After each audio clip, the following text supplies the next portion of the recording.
اعوذ باللہ من الشیطان الرجیم بسم اللہ الرحمن الرحیم قد افلح المؤمنون الذین هم فی صلاتهم خاشعون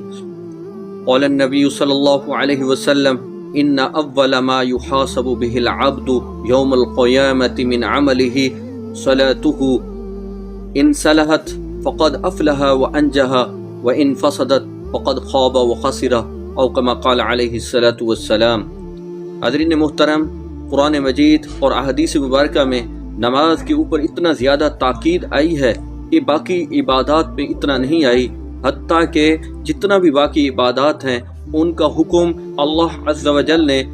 روئے زمین کے اوپر نازل فرمایا، لیکن جب باری آئی نماز کی تو آپ صلی اللہ علیہ وسلم کو اللہ نے عرش معلہ پہ بلایا اور وہاں پر یہ تحفہ معراج کے موقع پہ سرکار دو عالم صلی اللہ علیہ وسلم کو نماز کا دیا۔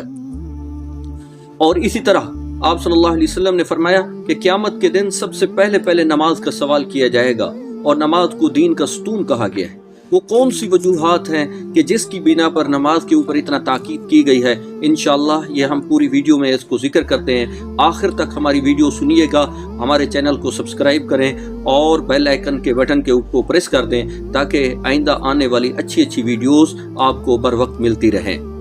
تو قرآن پاک میں اللہ عز و جل نے ارشاد فرمایا قد افلح المؤمنون، تحقیق فلاح پا گئے مومنین، الذین هم فی صلاتهم خاشعون، جو مومنین فلاح پا گئے ہیں ان کی اللہ تعالیٰ نے 11 صفات کو یہاں پر ذکر کیا، اور سب سے پہلی چیز جو ذکر کی فرمایا کہ الذین هم فی صلاتهم خاشعون، کہ وہ اپنی نمازوں میں خضوع کرنے والے، اور آخر میں 11ویں آیت میں فرمایا کہ وہ اپنی نمازوں کی حفاظت کرنے والے ہیں۔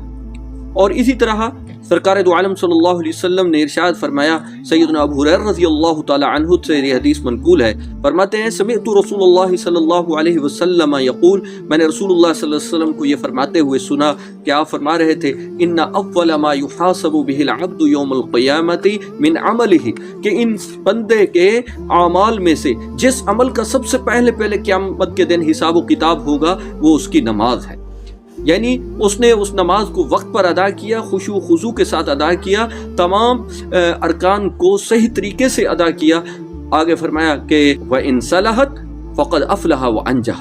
اگر اس میں وہ کامیاب ہو گیا تو وہ اس کی نماز ٹھیک ہو گئی تو گویا کہ وہ کامیاب ہو گیا ہے، اس کی باقی تمام اعمال بھی ٹھیک ہو جائیں گے، اور اگر اس میں کسی قسم کی خرابی آ گئی، اس کو ناکامی ہوئی، تو باقی اعمال میں بھی اس کی خوابہ خاسرہ، خائب و خاسر، ناکام و نامراد ہوگا۔ اسی طرح ایک سیدنا معاذ بن جبل رضی اللہ تعالیٰ عنہ سے منقول ہے، فرماتے ہیں کہ سرکار دو عالم صلی اللہ علیہ وسلم نے ارشاد فرمایا الصلاۃ عماد الدین، نماز دین کا ستون ہے، یعنی جس طریقے سے کوئی بھی مضبوط عمارت بغیر ستون کے کامیاب نہیں ہو سکتی، اس کو سہارے کی ضرورت ہوتی ہے، اسی طرح دین کا اور اسلام کے لیے بھی سہارا جو ہے فرمایا کہ وہ نماز ہے۔ نماز کی ایک ایسی حیثیت ہے جس طرح کے ایک مضبوط عمارت میں ستون کی حیثیت ہوتی ہے۔ فرمایا کہ ان اقامہ فقد اقام الدین، جس نے نماز کو قائم کیا اس نے دین کو قائم کر لیا، وَإِن تَرَكَهَا فَقَدْ هَدَمَ الدِّينَ، اگر اس نے اس نماز کو چھوڑ دیا تو اس نے دین کو منہدم کر دیا۔ تو دیکھیں نماز کے اوپر اتنی زیادہ تاکید سرکار دو عالم صلی اللہ علیہ وسلم نے اس حدیث میں ذکر فرمائی ہے۔ اس طرح ایک اور حدیث میں سرکار دو عالم صلی اللہ علیہ وسلم نے ارشاد فرمایا من ترک الصلاۃ فلا دین لہ، جس نے نماز کو چھوڑ دیا اس نے گویا کہ اس کو کوئی دین ہی نہیں۔ اسی طریقے سے سرکار دو عالم صلی اللہ علیہ وسلم نے ایک اور موقع پر ارشاد فرمایا ولا دین لمن لا صلاۃ لہ، اس شخص کا کوئی دین نہیں جس کی کوئی نماز نہیں۔ تو نماز کی تاکید کا جو تاکیدی حکم ہے قرآن پاک اور احادیث مبارکہ میں بہت ہی زیادہ آیا ہے۔ باقی جتنی بھی عبادات ہیں، خواہ وہ روزہ ہے، زکوٰۃ ہے، حج ہے، ان تمام عبادات کی جو کیفیات ہیں وہ نماز نے بھی اپنے اندر سموئی ہوئی ہے۔ آپ دیکھیں کہ روزے کی حالت میں انسان عبادت کی نیت کے ساتھ کھانے پینے اور ہر قسم کی خواہشات نفسانیہ ازدواجی تعلقات کو چھوڑ دیتا ہے، اور اسی طرح نماز کے اندر بھی کھانے پینے اور ہر قسم کے ازدواجی تعلقات سے اجتناب کر لیتا ہے۔ تو گویا کہ ایک مثل روزہ بھی ہے، مثل صوم۔ اسی طرح زکوٰۃ کے اندر مال و دولت کی ہوس کو ختم کر کے تزکیہ نفس اور تزکیہ باطن مقصود ہوتا ہے، تاکہ اللہ تعالیٰ کی محبت دل کے اندر آ جائے، اور اسی طرح نماز کے اندر اس سے بڑھ کر یہ کیفیت ہوتی ہے کہ انسان کے دل میں اللہ تعالیٰ کی محبت آ جاتی ہے، وہ سب کچھ چھوڑ کر اللہ تعالیٰ کی بارگاہ میں حاضر ہے۔ اسی طرح حج کے اندر آپ دیکھیں کہ شاعر اللہ کی عظمت ہوتی ہے اور وہاں پر اوراد اور تسبیحات ہوتے ہیں اور ہر وقت اللہ تعالیٰ کا ذکر ہوتا ہے۔ اسی طریقے سے نماز کے اندر اول تا آخر کعبۃ اللہ کی طرف رخ کر کے شاعر اللہ کی عظمت کو دل میں بٹھاتے ہوئے شروع سے لے کر آخر تک تسبیحات، قرآن پاک کی تلاوت اور مختلف اذکار و اوراد پر یہ پوری کی پوری نماز مشتمل ہوتی ہے۔ باقی جتنی بھی عبادات ہیں ان کے اندر ایک فرق ہے، روزہ ہو گیا، زکوٰۃ ہے، حج ہے۔ زکوٰۃ اور حج یہ صرف امراء کے اوپر فرض ہے، غرباء کے اوپر فرض نہیں ہے، جبکہ نماز خواہ وہ امیر ہے یا غریب سب کے اوپر فرض ہے۔ اسی طریقے سے روزہ مسافر کے اوپر وہ کوئی فرض نہیں ہے، اس کو اختیار ہے، لیکن نماز وہ خواہ مسافر ہے یا مقیم ہے، سفر کے اندر ہے، حضر کے اندر ہے، امیر ہے یا غریب ہے، بیماری کی حالت میں ہے یا جنگ کی کیفیت کے اندر ہے، پھر بھی نماز انسان کے اوپر فرض ہے۔ اور دوسرا یہ ہے کہ باقی جتنی بھی عبادات ہیں ان میں ایک فرق یہ بھی ہے کہ وہ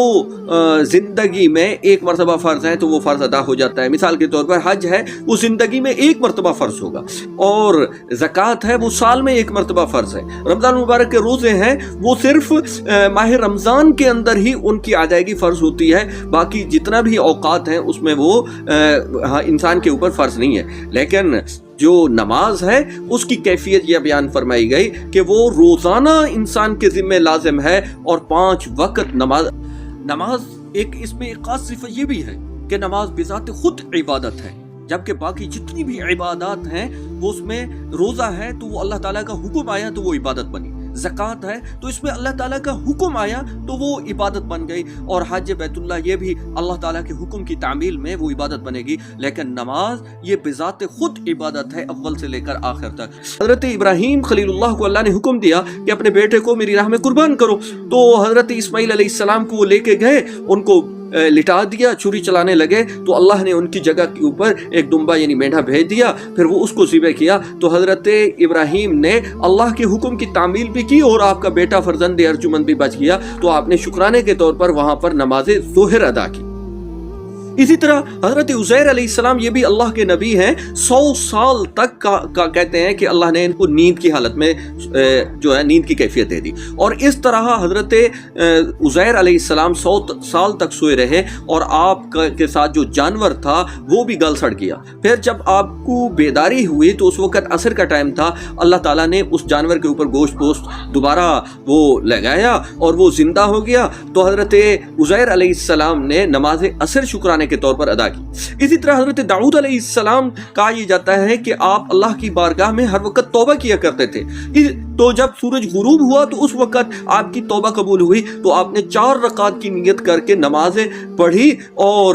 جب 3 رکعت پڑھی تھی تو آپ نے سلام پھیر دیا۔ تو اس طرح یہ انبیاء کرام اللہ تعالیٰ کی جو محبوبان خدا ہیں ان کی جو مخصوص عبادات تھیں امت محمدیہ صلی اللہ علیہ وسلم پر اللہ نے ان کو فرض کرا دے دیا۔ یہ انبیاء کرام محبوبان خدا کی بھی یاد دلاتی ہے۔ کہا جاتا ہے کہ حضرت آدم علیہ السلام کو جس وقت اللہ تعالیٰ نے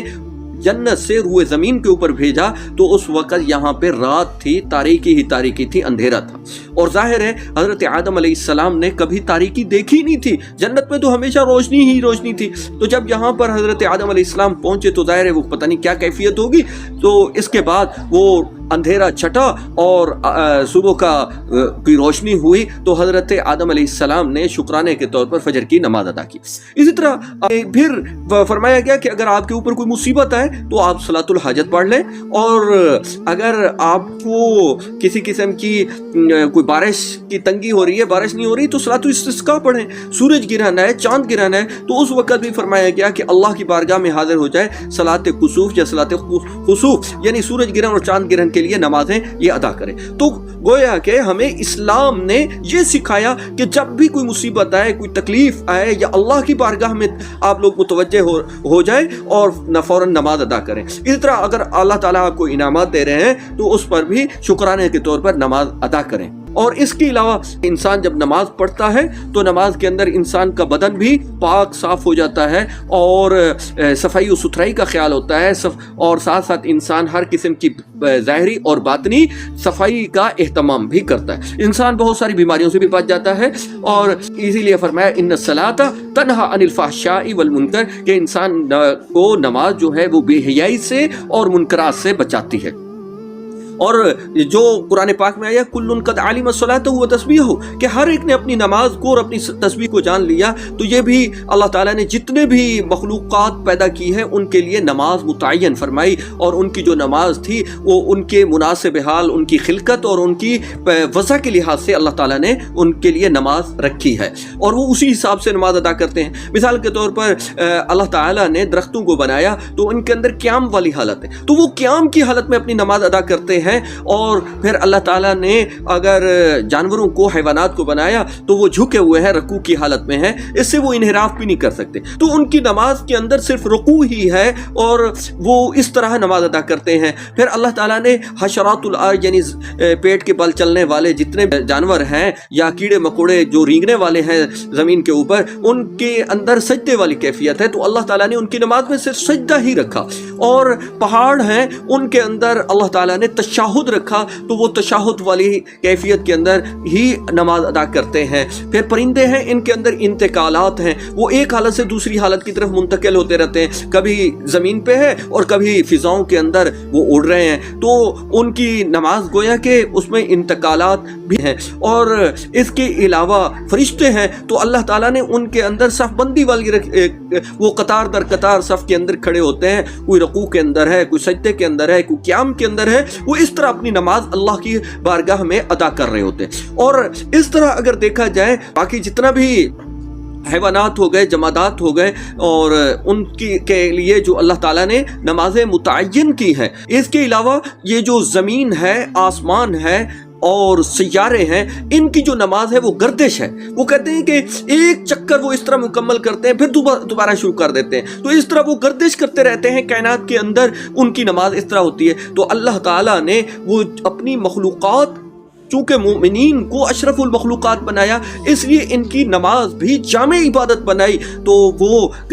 اس میں قیام بھی رکھا جیسے درختوں کے لیے تھا، اس میں رکوع بھی رکھا جیسے کہ حیوانات کے لیے تھا، اس میں سجدہ بھی رکھا جس طرح کہ حشرات الارض کے لیے رکھا ہے، اس میں تشہد بھی رکھا جس طرح پہاڑوں کے لیے اللہ تعالیٰ نے رکھا، اسی طرح اس میں صف بندی بھی رکھی جس طرح فرشتوں کے لیے ہوتی ہے، اسی طرح اللہ تعالیٰ نے اس میں انتقالات بھی رکھے جس طرح پرندوں کے لیے ہوتا ہے، اس طرح اللہ تعالیٰ نے ان کے لیے گردش بھی رکھی، جیسا کہ آسمان ہے اور سیارے ہو گئے، زمین ہو گئی، یہ گردش کرتے رہتے ہیں، گویا کہ اللہ نے مسلمانوں کی جو نماز ہے اس کو جامع عبادت بنایا۔